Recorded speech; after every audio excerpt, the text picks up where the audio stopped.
we can do that.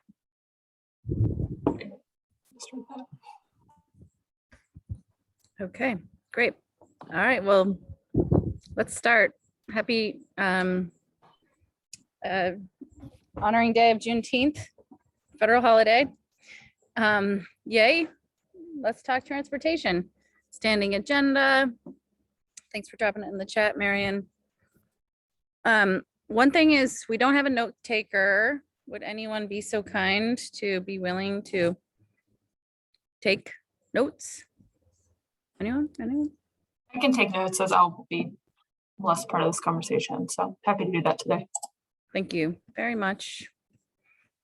Excellent. Okay, well then let's start with the public engagement conversation. Welcome, Kashka. Nice to see everyone. Hi, guys. Hi. I don't think there's anything much to say about webinars, unless anyone has an update or thoughts on webinars. Maybe we can just roll into the rulemaking and talk through the document that is posted. Megan, Colin, Andrea. I can leave this one. Yeah, so Rachel put this together, so she can take the lead Awesome. on it. Rachel, thank you. Sure. Is it easy? Maybe it's easier if I share my screen and then I can kind of walk through what's there and then, okay.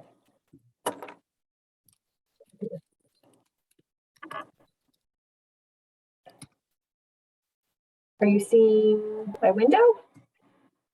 Is it big enough? That's great. Thank you. Okay. So there's two components of this document. And I realized as I was mapping out kind of at the last transportation task group meeting, we had talked about how we would kind of take the lead on, laying out kind of a public engagement plan. And in doing that, I realized there were kind of two starting points that I wanted to flag for discussion. I'm actually going to start with what I put on the second page first, which is the timeline for public engagement. And then we can talk about the locations of public hearings, which is kind of a early decision point that we need to make because we need to get public notice published as soon as possible. So as you can see, we are about to hit the June 27th milestone, which Megan mentioned, which is when we're going to be submitting our filing our proposed rule of documentation with the Interagency Committee on Administrative Rules. The hearing for that will be July 11th. And then the Secretary of State's office under the Vermont Administrative Procedure Act is responsible for publishing the public notice for hearings and initiating the public comment process. So this is the kind of timelines generated from this trigger point. So this would be a July 20th public notice posting. It would be published in newspapers by July 28th. And then under the Administrative Procedure Act, the earliest that we could do a hearing would be August 19th. And then actually there is a typo here, but the meetings that we're proposing to meet the Global Warming Solutions Act time period would be requirements would be from September 5th through September 26th.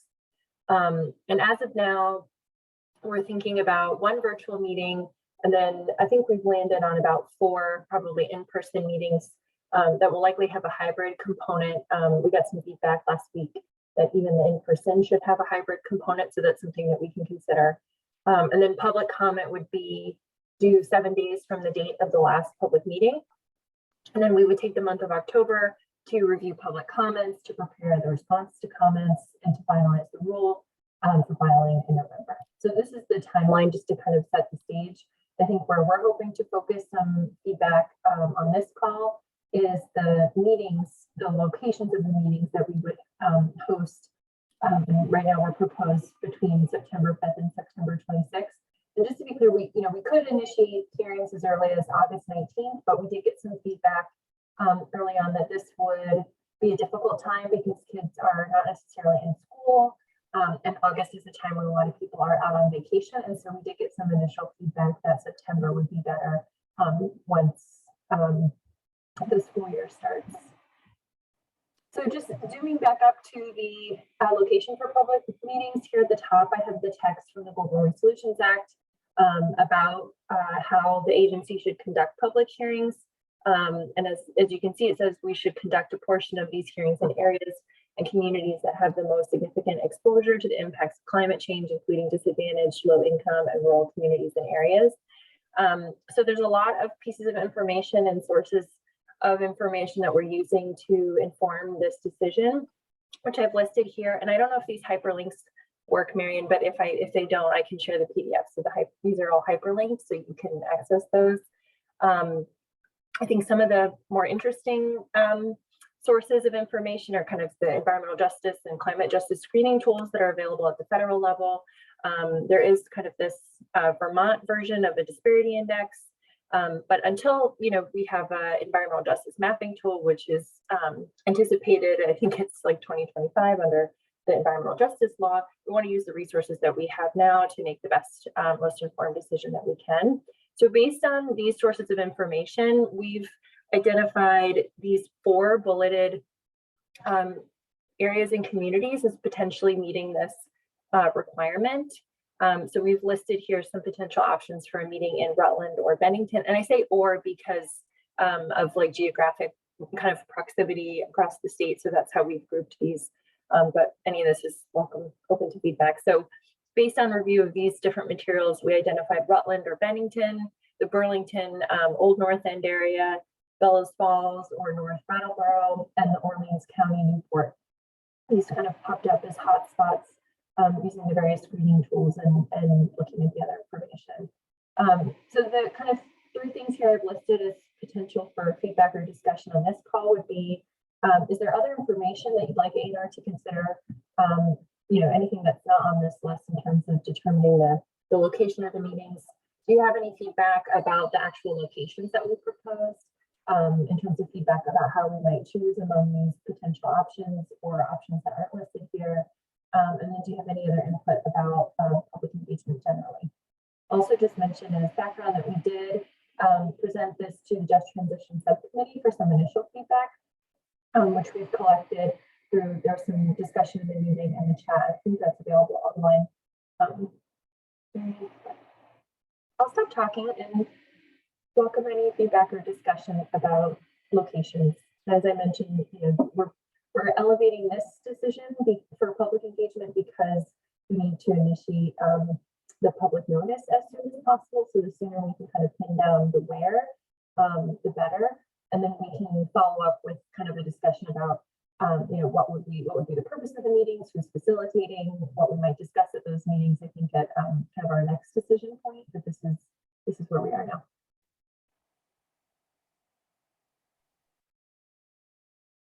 Looks like Gina has a question. Yeah, remind me, who's your ideal audience? Who do you want there? So Do you want citizens who may know very little about this? Do you want informed citizens? Do you want advocates? Do you want people who will be directly affected by this rule? What would be the ultimate great audience for this? I think that's something that is open for feedback and discussion. I think, at a basic level, I mean, it would be the Vermont public because this rule has statewide implications. I think any stakeholder or member of the public that's impacted by the rule would certainly be an audience. But I think what the Global Warming Solutions Act language is also asking us to do is consider beyond maybe the traditional kind of stakeholders for a rule, and also to consider, as it says here, areas that have exposure to climate change. And I think it was, if I'm remembering correctly from the last discussion, I think you did raise a good point about, folks that might be impacted by a rule about, motor vehicles might be different than the members of the public that are impacted by climate change. There may be overlap, but I think we want to invite as many voices into the conversation as possible. Well, with that said, I think since you're limited to the number of meetings, the best you can do is pick a few communities, which you've done. You can't do more than 4, correct? Did I hear you say that? Well, I think that's what we've identified as maybe a reasonable number given our resources. Well, but I think if we Given got- your resources, okay, because ideally, if you, in the ideal scenario, you'd want to do many more of these. And it would take a lot of work and a lot of money to really do what I think the Global Warming Solutions Act has set us out to do. And that is to really hear from grassroots people who live in floodplains, who have been flooded, and also are reliant, have our transportation impacted. I mean, you could start to put all this criteria in people who wouldn't normally go to a meeting, who would go to a hearing, people who have to feed their children and put them to bed at 6 or 7 or 8 o'clock at night. You know, it's just, it gets more and more complex and more arduous, the better you want to make this. So I think what we're talking about is a quick little snapshot, and we ought to admit this to ourselves. This is a snapshot of a few places. And I think the list here, you know, we could tweak it around a little bit. Central Vermont doesn't seem to be there. Barrie, of course, is really a critical area. So we can talk about that, or we can talk about, if you guys can, a much bigger, deeper effort, or maybe nobody wants to do a bigger, deeper effort. So a couple things on that. So I think I did neglect to put Montpelier on this list, but I think that we would, I can double check with Megan, but I think that we did kind of assume that we would be hosting one maybe at our offices, given that would just be, that's pretty standard for how we've done. Is that, Megan? Is that wrong to assume that maybe that virtual meeting would, since we'll have to do it together anyway, that we could make Yeah. that open meeting in Montpelier, Barrie, or I guess we Yeah. do that. Definitely. I think we would do a Central Vermont meeting pretty close to our home base, Yeah. with that in Speaking of mind. Pavilion, I've been to public meetings, you know, just so we could find a location that made sense in Montpelier. But yeah, that's helpful feedback. And I guess one thing I would maybe mention is that I think beyond the locations of the public meetings themselves, which we do want to host, you know, in person, you know, we have some time for outreach, and there may be other ideas for outreach to maybe make sure we're soliciting feedback beyond just like attending one of these meetings. So I think, you know, as you can see from the schedule, we have planned to have these meetings, and I should add virtual. Maybe I'll update this to make sure it's clear that, you know, we'll have a Montpelier meeting, but that we would do these in September. But we'll have public, you know, once public notice is posted, July 20th, you know, we'll have some time to do more engagement. And we've talked about, you know, updating our website, making sure we have materials available, you know, figuring out how to distribute information, you know, with support from the Climate Council. So yeah, so I think public outreach can begin before maybe the public meetings, and that's a helpful comment. Gina. Hey, Rachel, and just in general, a couple of thoughts. Thanks for all of this good work and good thinking and being so systematic about it. It's very great and refreshing. One of the questions I have about this, and we've talked about it a little bit, is that these public hearings are different than like just come and tell us about, you know, your needs and challenges related to transportation. It's a very narrow rule. So I want to be, you know, so I think we need to be clear. To Gina's point, what I hear in Gina's important comment is, yes, we should do that intentionally here. And what I'm more so hearing, and I don't want to put words in your mouth, Gina, is a broader sort of engagement and conversation around transportation and like sort of the challenges and obstacles and needs that people face. So I've said this before, but I just really want to be thoughtful about making clear what this is, so that when people come and offer comment, that we're directing their comment in the most useful way in the window of influence that we have over this particular rule. And that's not to say that but then that opens a question for me. And I thought I'd heard last time we spoke that there's a little bit of reluctance to, you know, we'd sort of talked about using this opportunity to ask more broad conversations about broad questions about transportation. And there was sort of a reluctance to do that, which I get. But I think we need to scratch the itch for public comment on broader transportation issues in another way. So I don't know if people have a difference of opinion, or if, you know, the A&R team wants to speak to that a little bit, because I know there's limited public engagement capacity and dollars to do this work. And so, You know, you're spot on, because if we're trying to get someone who lives in a mobile home park in a floodplain in Barry to a meeting to talk about this rule, that's kind of like false advertising, because those people, those people, I don't want to put words in their mouth, but that is so far out of their reality of trying to put food on the table and trying to get to work that it doesn't make any sense.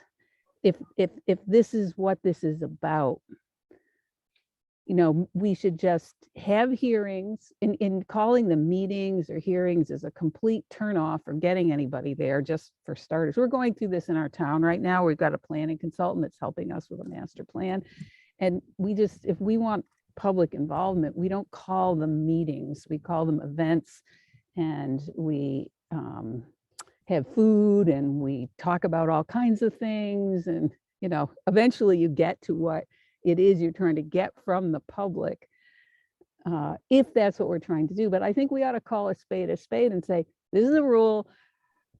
We can't change it very much. There may be some advocates and others who are very interested in this, and they should be there and they should be informed. People will be directly affected by it, and do that in the places where the Global Warming Solution Act says we have to. And that's what sounds like where you're headed. I think that's right. Yeah, I think this, we're very aware of, and we've talked a lot about what to do. And I think this came up in the Just Transition Committee meeting too, that given the kind of the requirement that the rules be identical to California, it does, you know, create a limitation that I think could and is frustrating for the public in terms of being able to influence the rule. That we got that message loud and clear from the Just Transition Subcommittee too, and that's something we're thinking about in terms of, you know, we want to do public engagement, but you know, it's limited into trying to you know, make sure that we're creating a forum for public input in ways that can be of influence. And one thing I'll just mention is that we got a comment from NRDC, I guess, that had watched one of the meetings, and they reached out and suggested, you know, there actually is some, I think this came up on our last task group meeting too, that there is some opportunity to support and influence the environmental justice kind of values program. And that was something that had come up in other states. So, and I know that was on me and Megan's radar as an opportunity. There is an opportunity for input in terms of those programs that qualify, which essentially means, you know, manufacturers get a credit for certain programs, like that could actually make cars more affordable, or, you know, ride shares and things like that. So we could try to explore that as an outlet for some, you know, community input in a place where they actually can influence those programs and how that works. But again, that doesn't have to be, I guess those programs don't have to be finalized now, so we don't actually need to rush that process. So that's another thing that we don't want to make folks think this is the only time to talk about it. But maybe providing more information about that as an option would be useful. yep. Yeah, I know Marion has patiently had her hand up. I just, my goal would be being very clear and intentional about what we are saying people have agency over, that they can influence. And I think the EJ component of it, even just setting the stage and asking questions that will enable further conversation over the course of time would be helpful. Sorry, Marion, please. Well, yeah, I think folks have said this, and I just wanted to echo, I think some of the feedback we heard at the Just Transition Subcommittee, and then a very small group of folks met for the public engagement task group today, and we're talking and reflecting on this as well. And that's part of the reason Kashka's joined today, so I want to give her some space. But I think, I mean, we heard for Just Transitions, they sort of felt like, well, what's the point of calling this public engagement if there's not actually anything the public can inform about the rule? And I think it's a question for Megan and Rachel about, you know, can we present it in a way where, while we understand the rule is on the manufacturers, folks who rent homes have questions about what it means for them to purchase an EV, and is there an opportunity to say, here's what the rule would mean for you in the next, you know, 12, 13 years, and here's where you can input. feedback about policies the state might be considering while also presenting the rule, but actually giving a space to say, we understand there are implications on these various communities, and here's ways that we can provide input on that. I mean, I think that's a question that I have about how much we can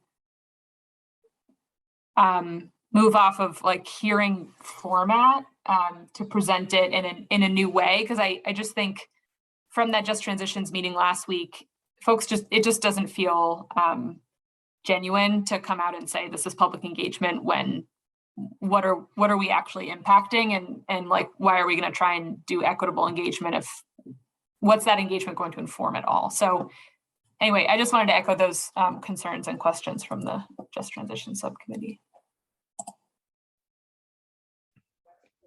Jared.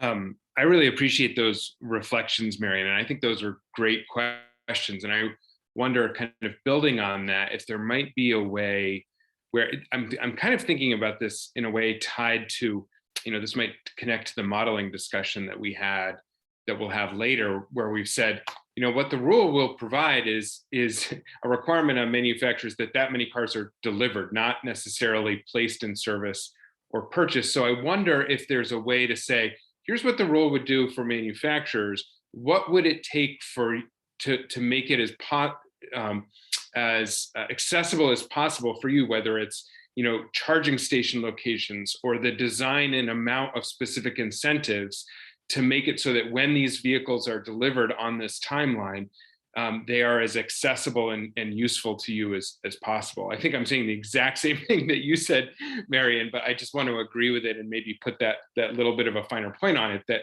the rule doesn't mean that we're all going to be driving these. It means that we're going to be provided with the opportunity to do so, and to make sure that happens, people are going to need support and assistance both to purchase them and then also have the infrastructure to confidently use them.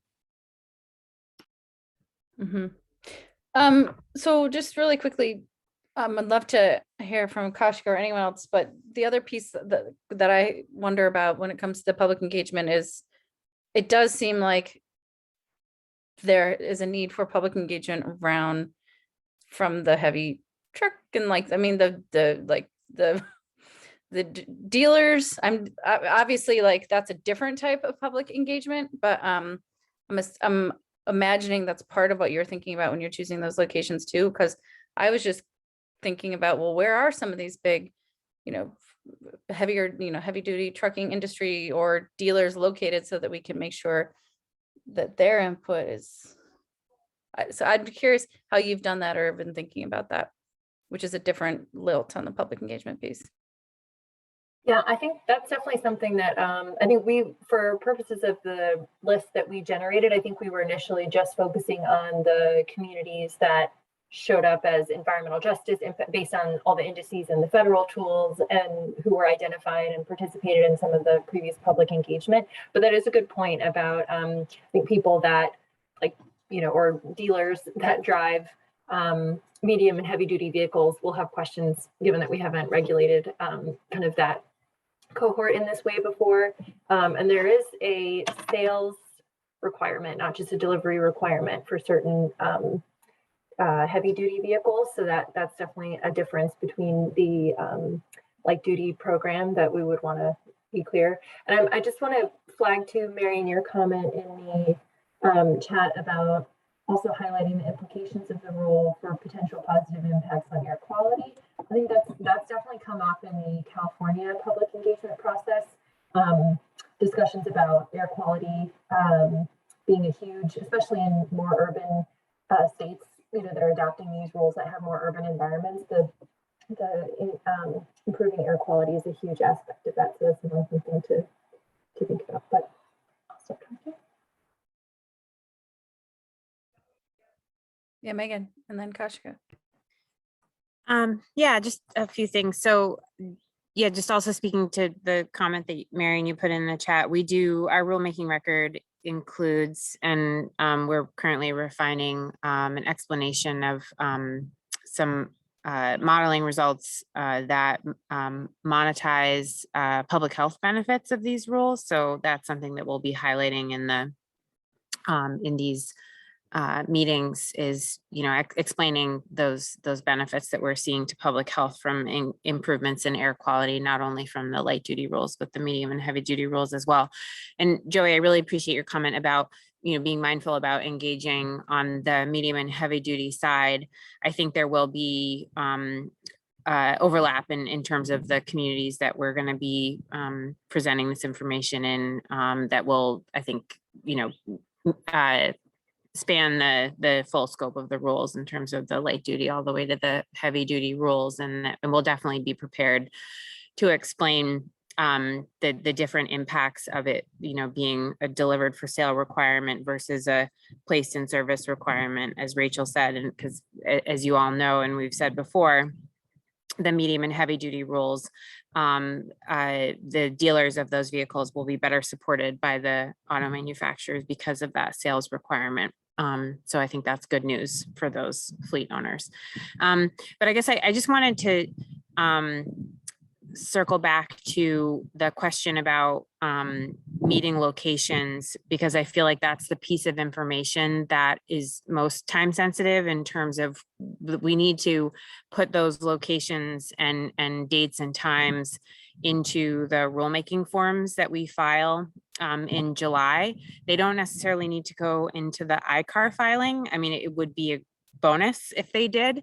But I just think that I really appreciate all the discussion about how to frame what we're asking for and how to best engage and get the best feedback from the communities that we want to hear from, but also just really sensitive to just being the manager of the timeline and the content. I really need to have list of locations and dates and times to put into the forms, before we kind of dig further into substance. So if folks have specific feedback, and I know Kashka already sent Rachel a more detailed list of locations, which is exactly what we need feedback on. So thank you so much. That's really helpful. But if there's any other ideas specifically, and Chris Campany did say, I know he's not on the call today, but he did say in the Just Transitions meeting last week that he would be willing to help, as we talked about before, to have the RPC support logistics and location needs regarding these meetings, which is really helpful. So just keeping that in mind too. But I just want to kind of bring back the conversation to this issue of the immediate need of nailing down those decisions. That's great. Let's go there after we hear from Kashka. Hi guys, thanks for having me, first of all. And I just wanted to, I'm sorry, I'm going to revert back to what Marion was saying. But I just wanted to make a point that we had talked about this in the task group, in the outreach task group that we have for Just Transitions. And we were trying to come up with ideas because, to Gina's point, it's exactly right. It just doesn't really feel, and I hate to use the word authentic, but it's not really public engagement if you're just saying, here's the rule, this is what's going to happen, and there it is. It's not really engagement. It's more of an informational, here it is. So we were trying to kind of brainstorm on how to actually do a little bit more of engagement. And I guess my question to Rachel and Megan is what I will say right now, how it will be beneficial to hear from folks when you say present the rule and say, look, this is what's going on by 2035. Now, the thing that we want to hear from you, if you're a apartment dweller, this is how it will affect you. But we would love to hear how we can buffer that transition and that stress that this will cause. So if you can think of ideas and think of ways that this would help you transition into having this rule really impact your life, we would love to hear from you, because perhaps that's how you can get the public to engage more. And by hearing what they have to say, whether they're in a rural environment or whether they're in an apartment complex or simply economically tied in a way where this just seems so far-fetched to them, that they can have an input and then And then that information can be taken into perhaps programs that can buffer the existing rule for those that are economically challenged. So that's what we were kind of thinking about it. And I'm not sure if I completely verbalized that quite well, but I tried. And then as far as the implications of it being something that is more beneficial to your health, I think that's going to be a really hard sell here in Vermont. It's one thing to be in California living in LA with constant smog and, you know, making sure that your vehicle is smog checked and, you know, there's implications on your health. It's quite another to sell that in Vermont, in a place like Vermont, especially more rural Vermont. And the cities here are a fraction of the size of any even medium-sized city.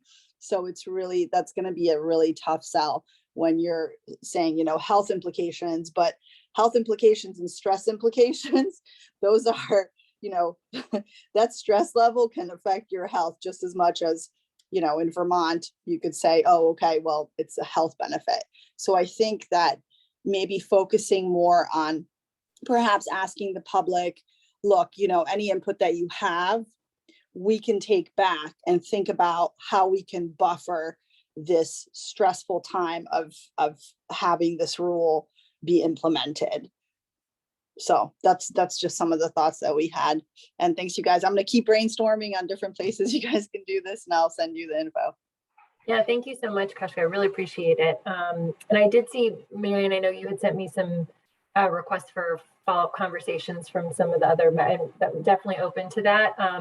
I'm also thinking that it might be useful if for us to add another time to talk more to Megan's point, after we kind of get through our hurdle of identifying our locations, that we could present about some of the EJ equity work and the outreach that California has done in developing its rule, and maybe just provide more context rather if that's useful. But yeah, but really appreciate the specific, like Kashka sent us some actual places we could host, so that was really helpful to hear. And I think I heard Gina, you mentioned too, like thinking about work hours and that kind of thing too. So that's good. Are those, I mean, to get I would to love to Megan's hear point, what other recommendations of places, Kashka, I don't know if you want to share, if you could share, and then like we can, if we could zero in, like, or help you guys zero in, that would that be a productive use of a few more moments here? Yeah, I mean, I think the locations, like the feedback that Gina gave about like not having Central Vermont as an in-person, I think that was really good feedback. And Megan and I had just assumed that we would host one in Montpelier, but didn't list it. So that's good feedback. well, it should And be in Barrie probably. yeah, I mean, I don't think the location is important. As is important is how you're going to market it and how it's going to be formatted. So those places you put are good places, and Megan put in what the places make sense. The hard part is figuring out how the thing's going to be structured. You don't have to, in the time of day, in the outreach you're going to do to get people there. That's well, the hard part. that was where I was trying to give my caveat that this is not the whole like outreach plan and strategy for engagement. I think we were honing in on kind of our first next step that's due, but appreciate all that feedback. And I think what we can do is think through when the next meetings are, Marion, for this subcommittee, and then the Just Transition subcommittee, and then prepare some materials for the next kind of step, which is mapping out the outreach and the engagement and, you know, distribution list, figuring out what materials, what information we need to provide. So I appreciate that feedback. Can I just say something really quick? I just want to let you guys know that what Gina was saying is so important. And I really want, if the outreach is to reach those that aren't typically in the conversation, that aren't typically invited to the table, as I know you guys talked to us at Just Transitions and kind of saw where, you know, the whole equitable aspect of this is really tough for us to swallow when we're really trying to do something different. And I think what Gina is saying, having the thought that you're not doing this, you're not doing a meeting or a public forum or blah, blah, blah, blah, blah, you're going to lose out if you use that language. So perhaps thinking about holding an event or piggybacking on an already existing event, setting up a tabletop and just talking to people. I think that's where you're going to make the most impact, because holding a meeting or blah, blah, blah, it's so dry. And it's for people who have a small bandwidth to really, just like they're thinking about what they're going to put on the table, how they're going to get their kids from here to there with gas prices the way that they are, how they're going to, try to schedule in everything and be at two places at once. And then, oh, here, come to this meeting. Nobody wants to come to a meeting, right? Unless they have to. So I think the way that you're going to present this is going to be really important, and it's going to affect how effective it is. So perhaps scheduling an event or piggybacking on an already existing event is your best bet. I think that's really good feedback. And I guess unless there's, we can definitely put our information in the chat if you have like specific locations. I know like Koshko was, had some really specific ideas about like this library in Old North End, or this, Roosevelt Park, this area of, Burlington, Old North End. So if you have feedback like that, that's really useful. And maybe Megan, the best next step is for us to kind of collect that. If folks can email us this week, and then we could send, we can just kind of make some decisions based on where we think we can get some, actually schedule some events and see if those are workable. And then to your point, Gina and Kashka, I think just then prioritizing actually how we're going to do the outreach and engagement, and maybe be creative about how we approach this process. So I would think about places where you have partners that can help you do this too. So if Central Vermont Community Action, approach them and say, can you help us?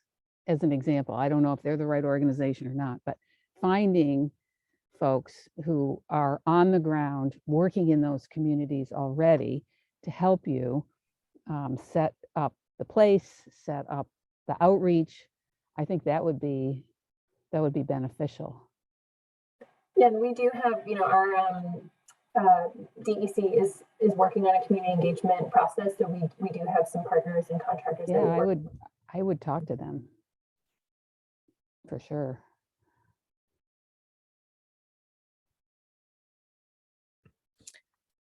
Well, that sounds like a good plan. Some really important feedback and more work to do. Do you guys have what you need? And we'll send any follow-up, more specific thoughts if we have them. Yeah, I think if you're interested in actually digging into like helping identify locations or supporting any of this, feel free to reach out. We'd be glad to collaborate or brainstorm further. Otherwise, I think we'll just move forward with trying to identify as best we can, but really appreciate any support and ideas even about partners. So appreciate that. Excellent. Thank you, guys. Just moving on in the agenda, are there other things related to public engagement that, I don't know if there's an update, Kashka or Marion, based on your conversation today, or Karen, you just turned on your screen. So if there are any sort of public engagement opportunities or needs or thoughts, concerns, people want to share them, that'd be great. So we had a pretty good meeting today, didn't we, Marion? It was just me, Marion, and David, but I thought it was very good. And we kind of discussed, we have a three-prong approach. So we have the broad-based engagement, we have the partner engagement, and we have the informational translation thing going on. And we thought that perhaps if we added another prong under broad-based engagement, that's more of an organic kind of engagement where you're literally just out there talking to folks. You're just engaging with them. And by doing so, it's not as if that you're saying anything specific, but you have your voice and you're talking about, yeah, this stuff is in its infancy, but we do want to hear from you. This is important stuff. It's going to affect you. It's going to affect, all of us. And we do want to hear from you. So a more organic way of dealing with engagement. and then building that trust because you are meeting people. So that we kind of decided to place under maybe broad public engagement. And we'd love to hear from you guys and see what you think about that.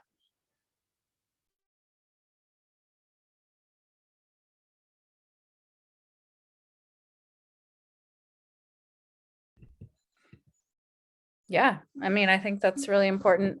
I would have to wrap my head around more specifically what that means and what it looks like, but I think it couldn't agree more that like that organic or authentic engagement is really crucial. Do others have thoughts or input?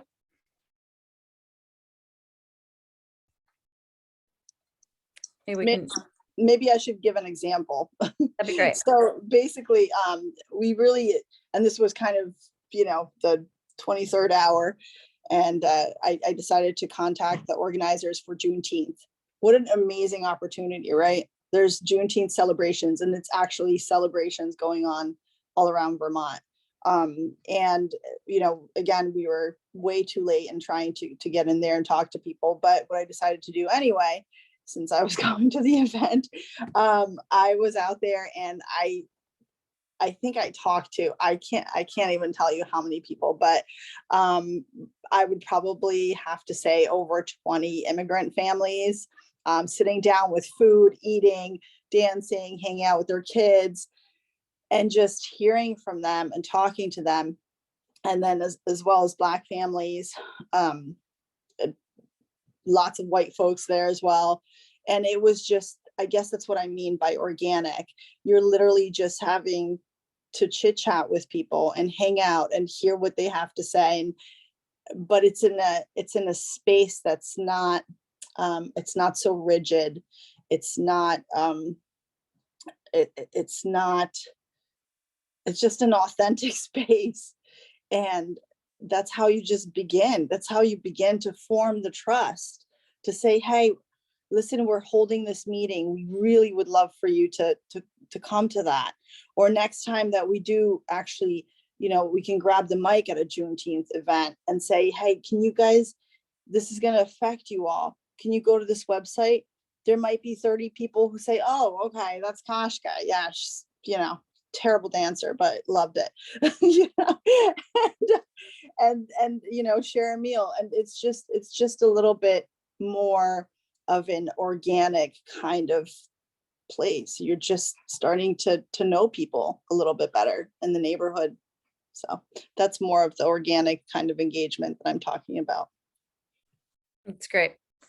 Yes, that is very helpful too. And I think really spot on. Karen, did you have something you wanted to add? No, I thought I had turned on my camera and then realized it wasn't on. So Oh, okay. Others? Okay. Is there anything more to say about the technical analysis? I feel like we've had this conversation. Or maybe Andrea, do you want to turn it over and give us an update on what you just shared with us moments ago?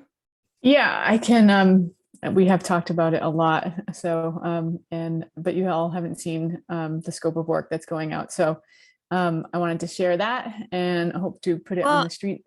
I feel like they have, Andrea, because you used a lot of the previous draft, I feel like, in phase 2. So I feel like it's not fair to say that you guys haven't seen any of it. I just wanted to point that out. No, I was going to say that too, because you did have input on the RFP that was drafted when we thought we were going to go through the technical analysis with the Climate Alliance or some other consultant. And a lot of that is in there. It just has a little bit of a different initial focus, at least, with focusing on the investments from our capital programs and what reductions that will get us, and understanding that, and then using that gap analysis to figure out what other kinds of programs should V-Trans be focusing on, and what other policy programs, whatever, might need to be created to fill that gap. And so that's kind of the phase 2. And we broke it down into 2 phases specifically to understand that first part, and then go on to the gap analysis and Andrea, can we strategy. Can we see that scope? I mean, that. I sent it to you just before this did? meeting. Oh, Mhm. okay. I haven't looked at my email. Okay. Yeah. Thank you. Yep. I'm really interested in that. Thank you for doing that, Andrea. If we have thoughts or questions, should we follow up directly with you? What's the timeline for finalizing it? The timeline for finalizing it is I want to get it on the street like today, tomorrow. Because I want to have a consultant on board before the end of July to give some time to go through this. I mean, I think there are some consultants and some that we have on retainer that are pretty well versed in this, and hopefully it might not be as heavy a lift as it might seem, but it still is a lot of work. So we'll see what we get back, but I definitely want to give time so that we can develop a methodology and test the methodology on our 23 program, and then analyze what our 24 program is going to look like in terms of reductions or not. So kind of seeing where we're at with that. And that I want to be done. It calls for that being done in January. So I'm really anxious to get this going, because it takes a little time to, we're gonna kind of speed track it through the contracting process, but it still will be, end Good of luck July. with that. I'm rooting for you. It's retainer contract, so it's Okay. Yeah, easier. they It's, got Okay, that good. dialed down, as long as they got the right retainer. yeah, That's Nice. great. Well, that's great. I'm Thank so you for excited, Andrea. Thank you. sending Yeah. that. Look forward to digging in. I definitely, if you have comments, definitely get it to me, because this is going to be a long process with lots of input and back and forth with the consultant, and it will, I'm sure morph into whatever, it's going to be. So definitely want input on it. Excellent. Well, thank you. And that's really important work. Is that a good pivot to maybe lean on Colin and Gina's pulled into family fun. Thanks for joining, Gina, in the good input. Connect soon. Colin and Megan, can we ask you for the sort of the latest overview of the pathways and gap analysis?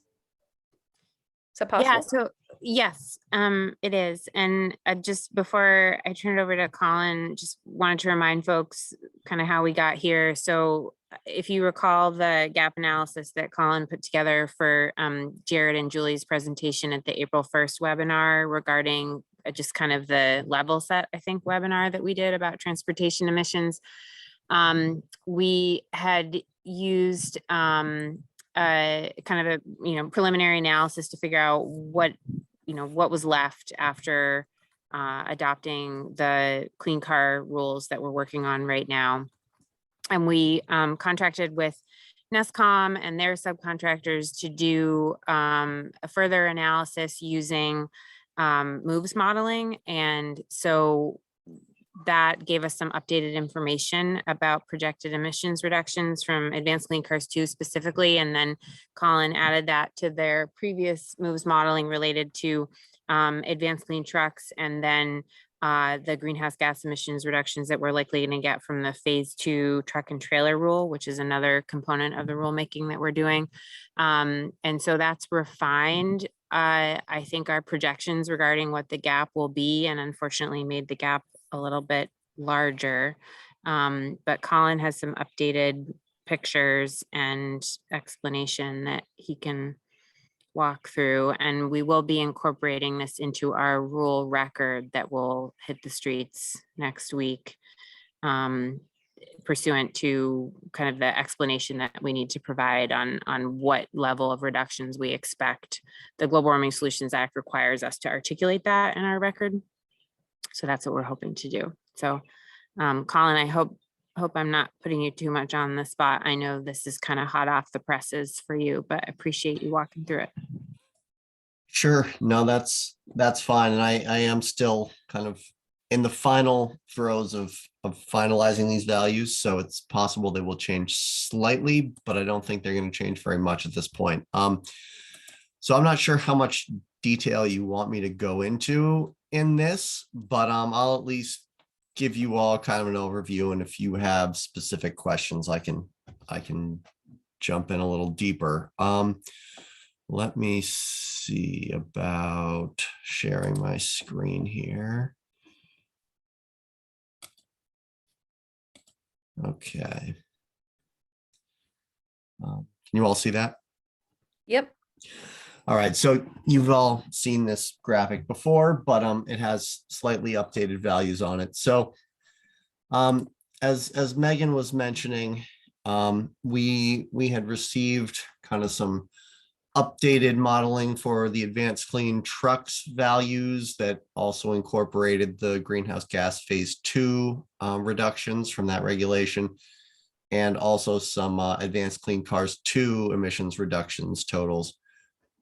So I guess maybe I'll just try to very quickly explain how these are different. So the analysis that we did previously, we kind of established, we came up with a 2021 value for transportation that is still preliminary, but is kind of using the similar methodologies, same methodologies for what we use in the inventory, which is based on fuel consumption, fuel sales data. And so we ended up taking 2021 and just assuming that that was going to hold constant through 2030. And I know I've said this a bunch of times, probably to this group already, but I am going to say it again, that there is a whole lot of uncertainty in making that assumption, but there's a whole lot of uncertainty in coming up with any value for 2030, especially in the transportation sector. So we kind of landed on that was about as good a one as any, given we don't have any idea how kind of the transportation emissions are gonna rebound after COVID versus being continuously depressed by high fuel sales and additional EV adoption. So there are a lot of factors that are just kind of tough to reconcile and hard to know where we're going to end up. Anyway, that's just kind of how we got to that 2021 or 2030 baseline there. And once we have that, we know from the proportionality kind of memo and workbook that Jared had put together for the Climate Council, we know where we need to be in 2030. And so that's 2.06, I believe. Yep. And so subtracting those two is going to give us kind of our gap.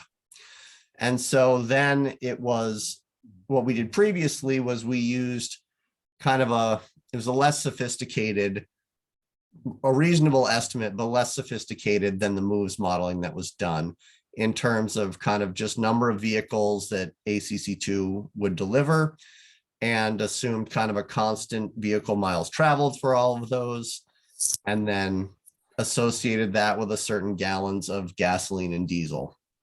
And so the moves analysis is kind of similar to that, but it uses a lot more kind of sophisticated registration data, and the moves model has a lot more inputs and a lot of different factors, and it's got a lot more granularity, and a lot different kind of VMT allocation as well.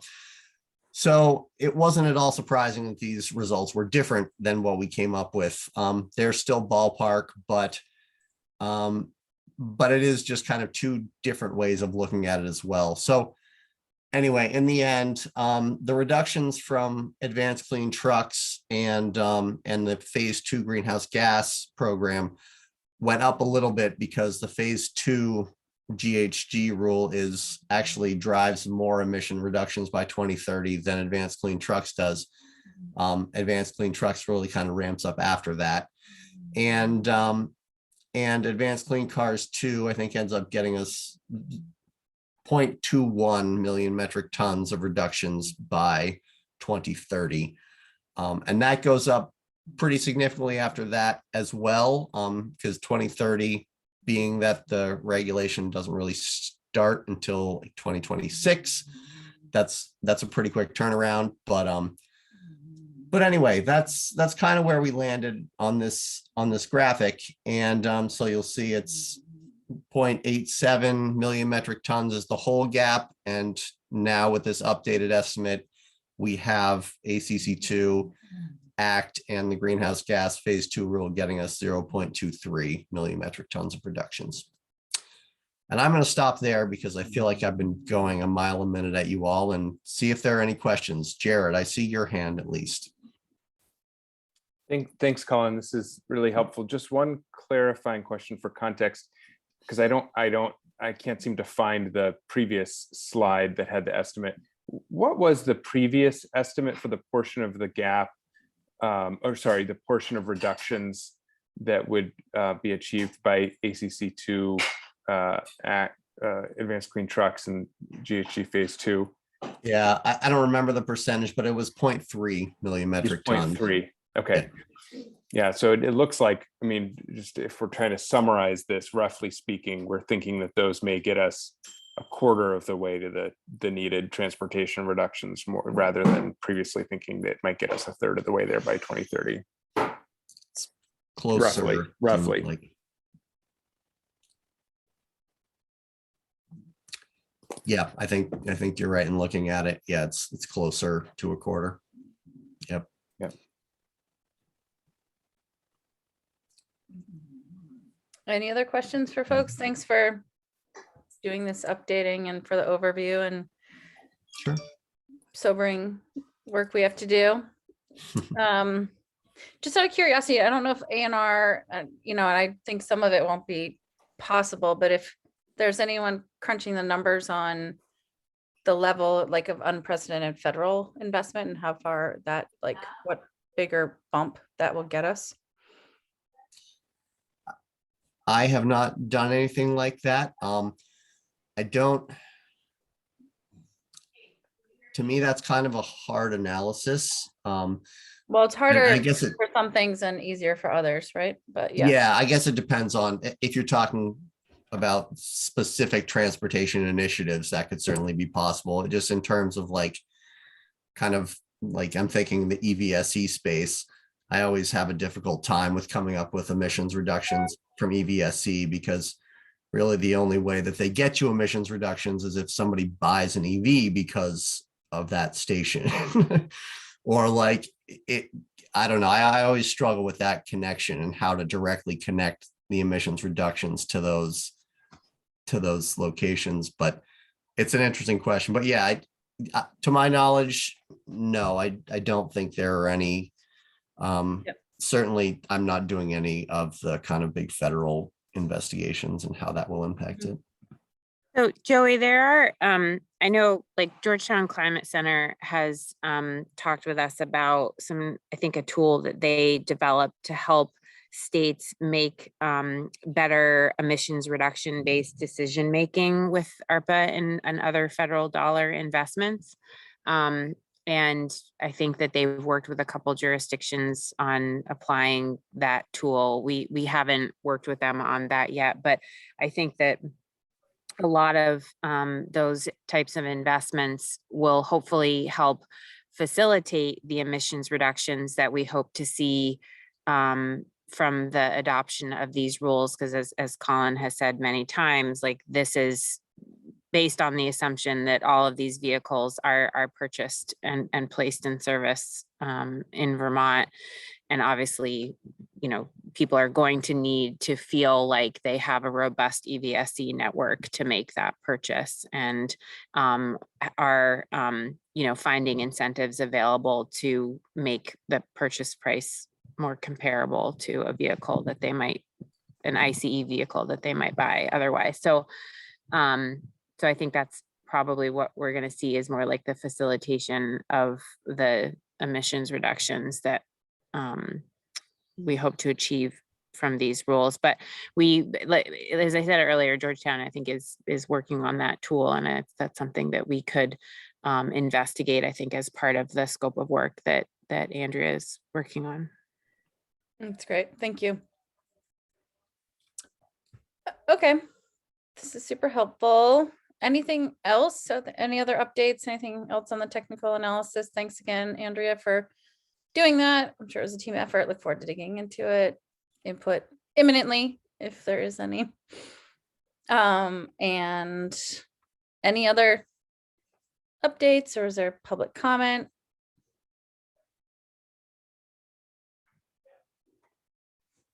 Or shall people go forth and enjoy this absolutely glorious day? When's your next meeting? Is it every month or? Every Monday at 3:30. Okay. Okay, then we'll have an update. We'll communicate. Hopefully we'll have Awesome. some proposed locations ASAP. That'd be great. Thank you for all the work that you've done already. And it sounds like you've gotten some good input. So thanks all. All right. Well, nice to see everyone. Enjoy the rest of your glorious Monday. Thanks, everybody. Thank you. Thanks, Joey. Thanks, everyone. Take care. So. Yeah.